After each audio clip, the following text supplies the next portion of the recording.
మాజీ మంత్రి గుడివాడ అమర్నాథ్ తాజాగా చేసిన వ్యాఖ్యలు రాజకీయ వర్గాల్లో సంచలనంగా మారాయి.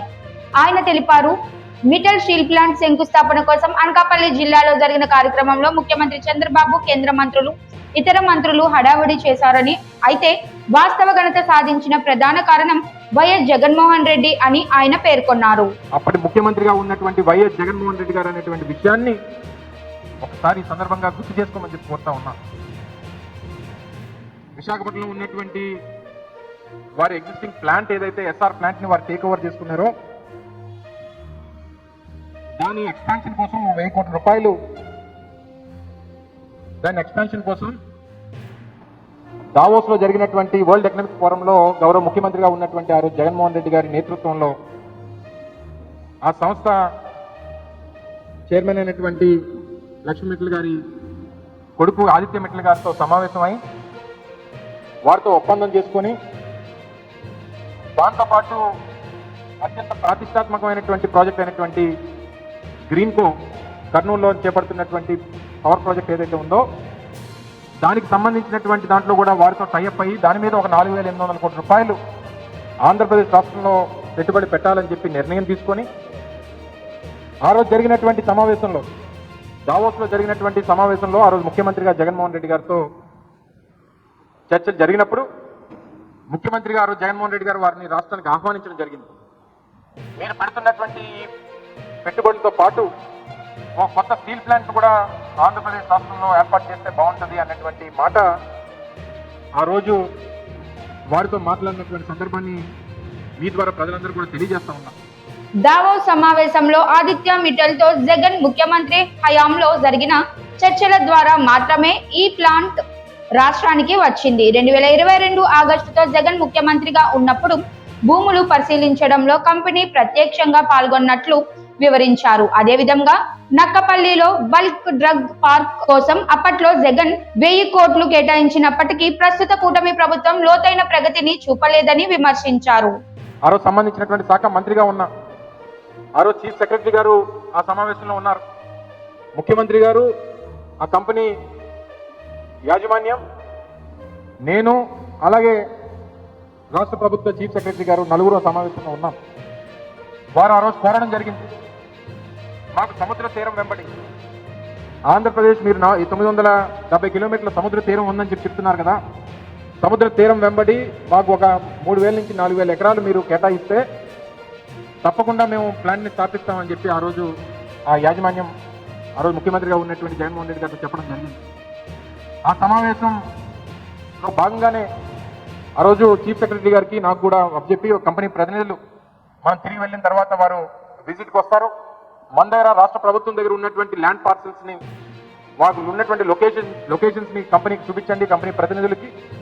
తద్వారా వారికి కావాల్సినటువంటి అన్ని విషయాల్లో కూడా మనం ప్రభుత్వం తరఫున సహకరిద్దామని చెప్పినప్పుడు కాకినాడ దగ్గర, మూలపేట దగ్గర, ఏదైతే మూలపేటలో నిర్మిస్తున్నటువంటి పోర్టు సమీపాన, కాకినాడ దగ్గర, అలాగే నక్కపల్లి దగ్గర 3 ప్రాంతాల్లో ఆగస్టు మాసంలో 2022 ఆగస్టు మాసంలో వారు వచ్చి భూములు చూడడం జరిగింది.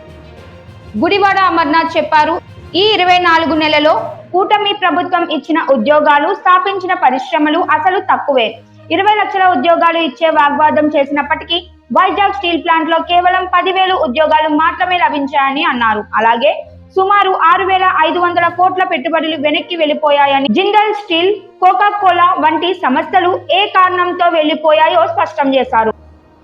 తర్వాత సబ్సిక్వెంట్ గా వారు చూసుకున్నటువంటి లొకేషన్స్ దాని మీద వారు స్టడీ చేసుకోవడం, స్ట్రాటజికల్ లొకేషన్ ఏదైతే బాగుంటుందని చెప్పి వారు మా కంపెనీకి సంబంధించినటువంటి ప్రతినిధులు వారిలో వారు జరిగేటువంటి చర్చలు అన్నీ అయిన తర్వాత ఆఖరిగా 2024 ఎన్నికల నోటిఫికేషన్కి ఎన్నికలకి మధ్యలో నక్కపల్లిలో ఉన్నటువంటి భూమిని వారికి అనువుగా ఉంటుంది, అటు విశాఖపట్నం పోర్ట్ కానీ, గంగవరం పోర్ట్ కానీ, లేదా అటు కాకినాడ పోర్ట్ కానీ, నేషనల్ హైవే కూడా ఆనుకొని ఉంటుంది, సముద్ర తీరం వెంబడి ఉంటుంది.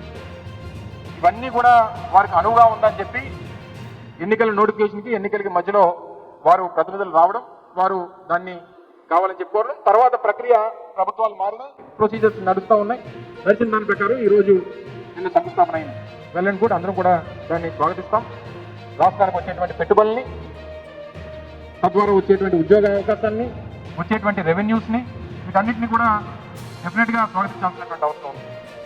దాంతోపాటు ఆ రోజు నక్కపల్లిలో బల్క్ డ్రగ్ పార్క్ ఏర్పాటు కోసం కూడా 1000 ఎకరాలు కేటాయించడం జరిగింది. సో ఆ రోజు అనువుగా నక్కపల్లి ప్రాంతం బల్క్ డ్రగ్ పార్క్ ఏర్పాటు చేయాలని చెప్పి నిర్ణయం తీసుకొని కేంద్ర ప్రభుత్వంతో రాష్ట్రంలో దక్షిణ భారతదేశం నుంచి అన్ని రాష్ట్రాలు పోటీ పడ్డాయి. ఇవన్నీ చూస్తే మిట్టల్ స్టీల్ ప్లాంట్ వంటి ప్రభుత్వ రంగ పెట్టుబడులు జగన్మోహన్ రెడ్డి సహకారంతోనే సాధ్యమైందని, కూటమి ప్రభుత్వం తప్పుడు ప్రచారం మాత్రమే చేస్తోందని ఆయన ఘాటు వ్యాఖ్యలు చేశారు. ఈ వ్యాఖ్యలు సోషల్ మీడియాలో మరియు రాజకీయ వర్గాల్లో చర్చకు దారితీస్తున్నాయి. దేశంలో ఉన్నటువంటి అన్ని రాష్ట్రాలు పోటీ పడ్డాయి. అన్ని రాష్ట్రాలు పోటీ పడితే పోటీ పడినటువంటి రాష్ట్రాల్లో 3 రాష్ట్రాలు, హిమాచల్ ప్రదేశ్, గుజరాత్, దక్షిణ భారతదేశం నుంచి ఒక ఆంధ్రప్రదేశ్ రాష్ట్రానికి మాత్రమే అవకాశం దక్కింది. ఏదైతే ఇన్ఫ్రా ప్రాజెక్ట్ దాంట్లో ఉండేటువంటి ప్రాజెక్ట్కి కావాల్సినటువంటి ఇన్వెస్ట్మెంట్ అంతా కూడా కేంద్ర ప్రభుత్వం నుంచి గ్రాంట్గా రావడానికి దాదాపు 1000 కోట్ల రూపాయలు బల్క్ డ్రగ్ పార్క్ ఏర్పాటు కోసం, దానికి కావాల్సినటువంటి ఫెసిలిటీస్ ఏర్పాటు చేయడం కోసం అన్నీ వస్తే దాన్ని ఈరోజు విస్మరించారు. స్థానికంగా ఉన్నటువంటి ప్రజల్ని ఒప్పించలేకపోతా ఉన్నారు, వారిని కన్విన్స్ చేయలేకపోతా ఉన్నారు. మళ్ళీ తిరిగి కొత్తగా ఇప్పుడు మళ్ళీ భూమి కావాలని చెప్పి మళ్ళీ ఇంకొక 800 ఎకరాలు 1000 ఎకరాలకు కొత్తగా నోటిఫికేషన్ ఇస్తా ఉన్నారు. దేనివల్ల ఈరోజు బల్క్ డ్రగ్ పార్క్ ఆగిపోయింది? కేవలం మీరు చేసినటువంటి తప్పుడు ప్రచారం వల్ల. అక్కడ స్థానిక శాసనసభ్యులు ఎన్నికల ముందు ఎన్నికల ప్రచారంలో వెళ్ళి బల్క్ డ్రగ్ పార్క్ వల్ల ఏదో జరిగిపోతుందని చెప్పి వాళ్ళ మీద అపోహలు సృష్టించి మీకు క్యాన్సర్ వస్తుందని, లేకపోతే మీకు జబ్బులు వస్తాయని, మీకు వేరే ఆరోగ్యపరమైనటువంటి సమస్యలు వస్తాయని చెప్పి వారి ఓట్ల కోసం వారిని ఎన్నికల్లో వాడుకొని తీరా అధికారంలోకి వచ్చిన తర్వాత సహజంగా ప్రజలు అమాయకులు వీరు చెప్పినటువంటి మాటలు నమ్మారు.